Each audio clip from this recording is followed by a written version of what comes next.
வாக்வாதினி education YouTube சேனலில் நம்ம இன்னைக்கு 10th தமிழில் உள்ள காட்சியை கொண்டு கவினுர பகுதியை தான் பார்க்க போகிறோம். ஒரு படத்தை பார்த்து நம்மளே எப்படி எழுதலான்றத இந்த வீடியோவில் பார்க்கலாம் வாங்க. ஃபஸ்ட்டு முதல் இயல் 1 பாருங்க, காட்சியை கொண்டு கவினுரதில் பிக்சர் பார்த்தீங்கன்னா ஒரு பிக்சர் காதை மூடி இருக்கும், ஒரு பிக்சர் கண்ணை மூடிட்டு இருக்கும், இன்னொரு பிக்சர் வாயை மூடிட்ட போல இருக்கும். இந்த பிக்சரை வச்சு நம்ம எப்படி எழுதலாம்னா, காதை பொத்தி நல்லதை கேட்போம். ஃபர்ஸ்ட் பிக்சர் காதை மூடிட்டு இருக்கு, அப்போ காதை பொத்தி நல்லதை கேட்போம் அப்படின்னு எழுதலாம். இரண்டாவது பிக்சர் கண்ணை மூடிட்டு இருக்கு, அப்போ கண்ணை மூடி நம்ம இந்த உலக அழகை ரசிக்கலாம், அப்போ கண்ணை மூடி அழகை ரசிப்போம் அப்படின்னு எழுதலாம். தேர்ட் பிக்சர் பார்த்துங்க, வாயை மூடிட்டா போல இருக்கு, அப்போ வாயை மூடி நல்லவற்றை பேசுவோம் அப்படின்னு எழுதலாம். மூன்றும் அடக்கி இந்த காது கண்ணு வாய் இது மூன்றுமே நம்ம அடக்கி மூதறிஞர் ஆவோம், மூன்றும் அடக்கி மூதறிஞர் ஆவோம் அப்படின்னு எழுதலாம். அடுத்தது கல்வி அறிவே கண்ணுக்கு ஒளியாகும், இந்த கல்வி அறிவு தான் நம்மளோட கண்ணுக்கு ஒளி போன்றதுன்னு சொல்றாங்க. அடுத்தது கற்றவரே, படிச்சவங்க தான் இந்த ஐம்புலன்களையும் நமக்கு இருக்கிற ஐம்புலன்களையும் அடக்கி ஆள்வாங்க அப்படின்னு சொல்றாங்க. கற்றவரே ஐம்புலனையும் அடக்குவர் அப்படின்னு சொல்லியிருக்காங்க. காதை பொத்தி நல்லதை கேட்போம், கண்ணை மூடி அழகை ரசிப்போம், வாயை மூடி நல்லவற்றை பேசுவோம், மூன்றும் அடக்கி மூதறிஞர் ஆவோம், கல்வி அறிவே கண்ணுக்கு ஒளியாகும், கற்றவரே ஐம்புலனையும் அடக்குவர். அடுத்தது இயல் 2 பாருங்க. இயல் 2ல இருக்கிற பிக்சரை பாருங்க. என்ன பிக்சர்னா ஒரு சுவாசிக்கிறா போல, ஆக்சிஜன் சுவாசிக்கிறா போல பிக்சர் கொடுத்துருக்காங்க. அப்போ நம்மளோட மூச்சு காற்றை பத்தி தான் இந்த பிக்சர்ல சொல்ல வராங்க. என்ன சொல்றாங்கன்னா, உள்ளிழுக்கும் மூச்சே உயிர் மூச்சு அப்படின்னு சொல்ல, நம்மளோட உள்ள இழுக்கிற அந்த மூச்சு தான் நமக்கு உயிருக்கு தேவையான மூச்சு அப்படின்னு சொல்றாங்க. மூச்சு மட்டும் இல்லை என்றால் ஏது பேச்சு, மூச்சு இல்லைன்னா யாரால பேச முடியுமா? நம்ம இறந்து செத்த பணத்துக்கு சமமாகும். மூச்சு தான் நமக்கு முக்கியமே. அப்போ மூச்சு மட்டும் இல்லை என்றால் ஏது பேச்சு அப்படின்னு எழுதலாம். அப்புறம் மரத்தை நட்டு காப்போம் காற்றை, மரத்தை நட்டாதான் நமக்கு காத்து நமக்கு கிடைக்கும், காத்து இருந்தாதான் நம்மளால உயிர் வாழவே முடியும். அப்போ மரத்தை நட்டு காப்போம் காற்றை ஆழ்ந்து இழுத்து விடுவோம் மூச்சை, நம்ம ஆழ்ந்து இந்த காற்று இருந்தாதான் நம்ம மூச்சையே என்ன பண்ண முடியும், ஆழ்ந்து இழுத்து விட முடியும் மூச்சை. அல்லல் படாமல் வாழ்ந்திடுவோம் வாழ்க்கை என்றும் அவதிப்படாமல் காத்திடுவோம் வளிமண்டலத்தை, நம்ம காத்து இருந்தாதான் நம்மளால என்ன பண்ண முடியும், அல்லல் படாம அங்கே இங்கேயும் இந்த ஆக்சிஜனை தூக்கி நலையாம அல்லல் படாம நம்ம வாழ முடியும். அப்போ அல்லல் படாமல் வாழ்ந்திடுவோம் வாழ்க்கை என்றும் அவதிப்படாமல், வாழ்க்கையில அவதிப்படாம காத்துட்டோம்னா என்ன பண்ணணும், வளிமண்டலத்தை நம்ம காப்பாற்றணும். அதுக்கு என்ன பண்ணணும், நிறைய மரங்களை நட்டு வைக்கணும் அப்படின்னு சொல்றாங்க. உள்ளிழுக்கும் மூச்சே உயிர் மூச்சு, மூச்சு மட்டும் இல்லை என்றால் ஏது பேச்சு, மரத்தை நட்டு காப்போம் காற்றை ஆழ்ந்து இழுத்து விடுவோம் மூச்சை, அல்லல் படாமல் வாழ்ந்திடுவோம் வாழ்க்கை என்றும் அவதிப்படாமல் காத்திடுவோம் வளிமண்டலத்தை. அடுத்து இயல் 3ல பிக்சரை பாருங்க. ஒரு பொண்ணு ஒரு நாய்க்கு சாப்பாடு கொடுக்குற போல ஒரு பிக்சர் கொடுத்துருக்காங்க. அப்போ என்ன சொல்றான், அவள் ஏழ்மை நிலையில இருந்தா கூட உணவை பகிர்ந்து அந்த நாய்க்கும் பகிர்ந்து உண்றா. அப்போ பகிர்தலை பத்தி தான் இந்த பிக்சர்ல சொல்லியிருக்காங்க. பகிர்ந்துண்ணும் பண்பாடானது பரிவுடன் வெளிப்படுகிறது அப்படின்னு சொல்றாங்க. பகிர்ந்து ஒரு பண்பாடோட அவ கஷ்டப்பட்டாலும் அந்த பரிவோட பாசத்தோட அந்த நாய்க்கு உணவளிக்கிறா. அதான் சொல்றாங்க, பகிர்ந்துண்ணும் பண்பாடானது பரிவுடன் வெளிப்படுகிறது, பசி ஆறும் பண்பானது பகட்டின்றி நேர்கின்றது. பசி அந்த நாயோட பசிய ஆத்தணும்னு நினைச்சிருக்கா. அப்போ பசி ஆறும் பண்பானது பகட்டின்றி எந்த ஒரு பந்தாவும் இல்லாம அந்த நாய்க்கு அவ உணவளிக்கிறா. அவ பசி ஆறும் பண்பானது பகட்டின்றி நேர்கின்றது அப்படின்னு எழுதலாம். பஞ்சம் தீரும் வரமானது பட்டினியின்றி சுழல்கின்றது. பஞ்சம் அந்த நாய்க்கு இருக்கிற பஞ்சம், பசி பஞ்சத்தை போக்குறா. அந்த வரம் அந்த பட்டினியின்றி அந்த நாய் வாழ்றதுக்கான சூழலை ஏற்படுத்தி கொடுத்துருக்கு. அதான் சொல்றாங்க, பஞ்சம் தீரும் வரமானது பட்டினியின்றி சுழல்கிறது, பார் போற்றும் பகிர்வானது பாரபட்சமின்றி ரட்சிக்கின்றது. இந்த உலகம் போற்றும், உலகமே போற்றுமா அந்த பகிர்ந்து உண்ணா நம்ம, அதனாலதான் சொல்றாங்க பார் போற்றும் பகிர்வானது பாரபட்சம், இவங்களுக்கு தான் கொடுக்கணும் இவங்களுக்கு தான் கொடுக்க கூடாதுன்றா இல்லாம இந்த ஒரு நாய்க்கு கூட பாரபட்சம் இல்லாம அந்த பகிர்ந்து உண்ற அந்த பண்பானை ரட்சிக்கின்றது. எல்லாருமே பார்த்து ரசிக்கக்கூடியதா இருக்கு, ஆசீர்வதிக்கக்கூடியதா இருக்குன்னு சொல்றாங்க. பார்ப்போற்றும் பகிர்வானது பாரபட்சமின்றி ரட்சிக்கின்றது அப்படின்னு எழுதலாம். பகிர்ந்துண்ணும் பண்பாடானது பரிவுடன் வெளிப்படுகிறது, பசி ஆறும் பண்பானது பகட்டின்றி நேர்கின்றது, பஞ்சம் தீரும் வரமானது பட்டினின்றி சுழல்கிறது, பார் போற்றும் பயிர்வானது பாரபட்சமின்றி ரட்சிக்கின்றது. அடுத்தது இயல் 4ல பாருங்க. அந்த பிக்சர்ல ஒரு இயந்திரம், ஒரு மொபைல் ஃபோன் வந்து ஒரு மனுஷன வந்து இயக்கிட்டு, அவன வந்து சாட்டை அடி அடிச்சுட்டு கூட்டிட்டு போறா போல ஒரு பிக்சர் வந்து குடுத்துருக்காங்க. இது இது எத பத்தியதுன்னா இயந்திரம். இயந்திரம் வந்து ஒரு மனுஷன வந்து எப்படி இயக்குது அப்படின்றத பத்தி இந்த பிக்சர்ல வந்து சொல்லியிருக்காங்க. "இயந்திர மனிதனே எங்கே போகிறாய்?" அப்படின்னு கேட்கறாங்க. நம்ம இயந்திரத்த யூஸ் பண்ணி இயந்திரமாவே மாறிட்டோம். அதனால தான் சொல்றாங்க, "இயந்திர மனிதனே எங்கே போகிறாய்? இயந்திரமாக மாறிவிட்டாய். நீயே ஒரு இயந்திரமா மாறிட்டியே" அப்படின்னு சொல்றாங்க. இங்கும் அங்கும் இயக்குவது யாரோ? உன்னை இங்க போ, அங்க போன்னு யார் இயக்குறது? இப்போ மொபைல் ஃபோன்ல தான் நம்மள இயக்குறது இல்ல. அதனால தான் இத பத்தி சொல்லியிருக்காங்க. இங்கும் அங்கும் இயக்குவது யாரோ? இன்னலுக்கு ஆளாகாமல் எங்கே செல்வாய்? நீ எந்த கஷ்டமும் படாம எங்க போவ? இந்த மொபைல் ஃபோன் வந்து இயந்திரத்த இப்படி யூஸ் பண்றியே அப்படின்னு கேட்கறாங்க. இன்பமான பாதை உனக்கு கிடைக்குமா? உனக்கு நல்ல ஒரு சந்தோஷமான பாதை இந்த இயந்திரத்த யூஸ் பண்ணா கிடைக்குமான்னு கேட்கறாங்க. சாட்டையடி படுமுன்னே போய்விடு. சாட்டையடி நான் அடிக்கிறதுக்கு முன்னாடியே நீ போயிடு அப்படின்னு சொல்றாங்க. சரித்திரம் படைக்க என்றும் வா. சரித்திரம் படைக்கணும் அப்படின்னு சொல்றாங்க. சரியாமல் குலையாமல் வெற்றியை தா. நீ இயந்திரத்த மனிதனாவே இருந்தாலும் நீ என்ன பண்ணணும்? சரித்திரம் படைக்கிறதுக்கு என் கூட வா. சரியாமல் குலையாமல் எந்த ஒரு தவறான பாதைக்கும் போவாம நீ வந்து ஒரு வெற்றியை தா அப்படின்னு வந்து சொல்றாங்க. இயந்திர மனிதனே எங்கே போகிறாய்? இயந்திரமாக மாறிவிட்டாயோ? இங்கும் அங்கும் இயக்குவது யாரோ? இன்னலுக்கு ஆளாகாமல் எங்கே செல்வாய்? இன்பமான பாதை உனக்கு கிடைக்குமா? சாட்டையடிப்படும் முன்பே போய்விடு. சரித்திரம் படைக்க என்றும் வா. சரியாமல் குலையாமல் வெற்றியைத் தா அப்படின்னு எழுதலாம். இயல் 5ல இருக்கிற பிக்சரை பாருங்க. எல்லாருமே பார்த்தீங்கன்னா, ஒரு பாலை நிலத்துல வந்து உட்கார்ந்துருக்க போல இருக்கு. பாலை நிலத்துல உட்கார்ந்துட்டு ஒரு மரத்த பத்தி வந்து பேசுறா போல ஒரு பிக்சர் வந்து குடுத்துருக்காங்க. இப்ப நிலங்கள பத்தி தான் வந்து இந்த பிக்சர்ல வந்து நம்ம பேச போறாங்க. வளமான குறிஞ்சி முல்லை மருதமும் நம்மளோட ஐவகை நிலங்கள் என்னது? குறிஞ்சி முல்லை மருதம் நெய்தல் பாலை. அததான் சொல்றாங்க. வளமான குறிஞ்சி முல்லை மருதமும் வளம் வளம் குன்றி பாலையாக்கப்பட்டது. குறிஞ்சி முல்லை மருதம் நிலங்கள்லாம் வந்து செழிப்பா இருந்த நிலங்கள். அதுமே இப்ப எப்படி இருக்கான்? எல்லாம் அந்த நிலங்கள் கூட இப்ப பாலையாக்கப்பட்டதுன்னு சொல்றாங்க. எதுவுமே இல்லாம வறண்டு போயிருக்கு அப்படின்னு சொல்றாங்க. மண்ணுயிர் காத்து உயிர் வழி தரும் மரங்கள் எல்லாம் விறகாக்கப்பட்டது.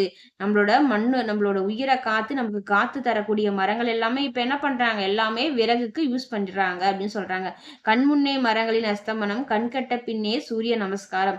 நம்ம கண் முன்னாடியே பாத்தீங்கன்னா மரங்கள் எல்லாம் வந்து வெட்டி வந்து சாய்க்கிறாங்க. அதுக்கப்புறம் காத்து இல்ல, எனக்கு உயிர் வாழறதுக்கு மூச்சு இல்லைன்னு சொல்லிட்டு பின்னாடி வந்து வருத்தப்பட்டு எந்த பிரயோஜனமே கிடையாது. அததான் சொல்றாங்க. கண் முன்னே மரங்கள் வந்து அஸ்தமானது, கண் கெட்ட பின்பு அதெல்லாம் போயிட்ட பிறகு நம்ம வருத்தப்பட்டு எந்த பிரயோஜனமும் கிடையாது. அதுக்குதான் சொல்றாங்க. கண் கெட்ட பின்னே சூரிய நமஸ்காரம். கண்ணு போன பிறகு நம்ம சூரிய நமஸ்காரம் பண்ணி என்ன பிரயோஜனம்? அது போலதான் இதுவும் அப்படின்னு சொல்றாங்க. வளமான குறிஞ்சி முல்லை மருதமும் வளம் குன்றி பாலையாக்கப்பட்டது. மண்ணுயிர் காத்து உயிர் வழி தரும் மரங்கள் எல்லாம் விறகாக்கப்பட்டது. கண் முன்னே மரங்களின் அஸ்தமனம், கண் கெட்ட பின்னே சூரிய நமஸ்காரம் அப்படின்னு சொல்லியிருக்கு. அடுத்தது இயல் 6ல பாருங்க. இயல் 6ல வந்து என்ன டான்ஸ் ஆடுறா போல ஒரு பிக்சர் வந்து குடுத்துருக்காங்க. அது என்ன ஆட்டம் டான்ஸ் ஆடுறாங்கன்னா, தேவர் ஆட்டம் என்ற ஒரு ஆடல தான் வந்து ஆடுறாங்க. அந்த அ ஆடல பத்தி, அந்த நடனத்த பத்தி தான் வந்து இந்த பிக்சர்ல வந்து நமக்கு சொல்லியிருக்காங்க. ஒழுங்கு வரிசை முறையாகவே அவங்க எப்படி ஆடுறாங்க பார்த்தீங்களா? அந்த பிக்சர்ல லைனா வந்து நின்னுகிட்டு ஆடுறாங்க. அப்போ ஒழுங்கு வரிசை முறையாகவே ஒயிலாக ஆடுவது அழகே. ஒழுங்கா அழகா நின்னுட்டு அந்த ஆடுறதே வந்து ஒரு அழகுன்னு சொல்றாங்க. சதி சொல்லும் தாள முறையாகவே சதங்கை கொஞ்சுவதும் அழகே. அவங்களோட தாளத்தோட வந்து அந்த சதங்கை ஒலி முழங்க வந்து ஆடுறதே வந்து ரொம்ப அழகா அப்படின்னு சொல்றாங்க. சதி சொல்லும் தாள முறையாகவே சதங்கை கொஞ்சுவது அழகே. கை வீசும் வண்ண துணி காற்றிலாட கை கோர்க்கும் ஓவியமும் அழகு. அவங்க ஆட சொல்ல பார்த்தீங்கன்னா கை வீசி மேல பார்த்தீங்கன்னா ஒரு வண்ண துணி வந்து காத்துல வந்து ஆடுது. அவங்க எல்லாருமே அந்த சேர்ந்து அந்த காத்துல ஒரே டைம் ஆட சொல்ல அவங்களோட கை வந்து சேர்ந்தது போல இருக்கு பாருங்க. கை கோர்த்துன்னு இருக்கிற அந்த ஓவியம் கூட அழகே அப்படின்னு சொல்றாங்க. தேகமெங்கும் இன்பம் பூரிக்கும் தேவராட்டம் தனி அழகே. நம்ம அதை பார்க்கறப்ப நம்ம உடம்பு எல்லாமே வந்து ஒரு சந்தோஷம் நமக்கு பிறக்குமா. அதை பார்க்கறதுக்கு நமக்கு பார்க்கறப்ப அந்த தேவராட்டமே ஒரு தனி அழகு அப்படின்னு சொல்றாங்க. அததான் சொல்லியிருக்காங்க. அந்த தேவராட்டத்தை பத்தி அதனோட அழகை பத்தி தான் வந்து இந்த பிக்சர்ல வந்து ஃபுல்லாவே சொல்லியிருக்காங்க. ஒழுங்கு வரிசை முறையாகவே ஒயிலாக ஆடுவது அழகே. சதி சொல்லும் தாள முறையாகவே சதங்கை கொஞ்சுவது அழகே. கை வீசும் வண்ண துணி காற்றிலாட கை கோர்க்கும் ஓவியமும் அழகே. தேகமெங்கும் இன்பம் பூரிக்கும் தேவராட்டம் தனி அழகே அப்படின்னு அந்த பிக்சர்ல சொல்லியிருக்காங்க. அடுத்தது இயல் 7ல பாருங்க பிக்சரு. ஏர் தூக்கிட்டு ஒரு ஆள் நிக்கிறாங்க. விவசாயி வந்து நிக்கிற போல ஒரு பிக்சர் வந்து குடுத்துருக்காங்க. இப்ப ஏர பத்தியும், உழவர்கள் பத்தியும் வந்து இந்த பிக்சர்ல வந்து நம்ம சொல்லியிருக்காங்க. "ஏர் சுமக்கும் தோளிலே ஏர் சுமக்கிற அந்த தோளில ஏது சுமை தேடுங்கள்." ஏர் சுமக்கிற அந்த தோள்ல எந்த சுமையும் இருக்காது அப்படின்னு சொல்றாங்க. "ஏது சுமை தேடுங்கள். உழவன் உழும் கழனியிலே உணவுக்கு பஞ்சமோ பாருங்கள்." அந்த உழவன் வந்து கழனியில போய் உழறான். அதனால நமக்கு எந்த உணவுக்கு பஞ்சமே கிடையாது. அதனாலதான் சொல்றாங்க, "உழவன் உழும் கழனியிலே உணவுக்கு பஞ்சமோ பாருங்கள். உணவின்றி உலகமது சுழலாதே உழவரின்றி உயிர்கள் ஏதும் வாழாதே." உணவில்லாம இந்த உலகமே சுழலாதுன்னு சொல்றாங்க. அதே போல உழவர் இல்லாம வந்து உயிர்கள் ஏதும் உழவரின்றி இந்த உயிர்களே வாழாதுன்னு சொல்றாங்க. உணவின்றி உலகமது சுழலாதே உழவரின்றி உயிர்களேதும் வாழாதே அப்படின்னு சொல்லியிருக்காங்க. தொழுதுண்டு வாழ்வது வாழ்க்கையாகுமோ உழுதுண்டு வாழ்வதே வாழ்க்கை அல்லவோ. தொழுது வாழ்வதுன்னா மற்றவங்களை வணங்கி வாழ்வது மட்டும் வாழ்க்கையாகுமா கிடையாது. உழுதுண்டு அந்த உணவு விளைச்சலை வந்து உழுது வாழ்றதுதான் நம்மளோட வாழ்க்கைன்னு சொல்றாங்க. உழுதுண்டு வாழ்வதே வாழ்க்கை அல்லவோ அப்படின்னு வந்து சொல்லியிருக்காங்க. உழவர்களை பத்தியும் ஏர் கலப்பையை பத்தியும் வந்து இந்த பிக்சர்ல வந்து நமக்கு சொல்லியிருக்காங்க. "ஏர் சுமக்கும் தோளிலே ஏது சுமை தேடுங்கள். உழவன் உழும் கழனியிலே உணவுக்கு பஞ்சமோ பாருங்கள். உணவின்றி உலகமது சுழலாதே உழவரின்றி உயிர்களேதும் வாழாதே.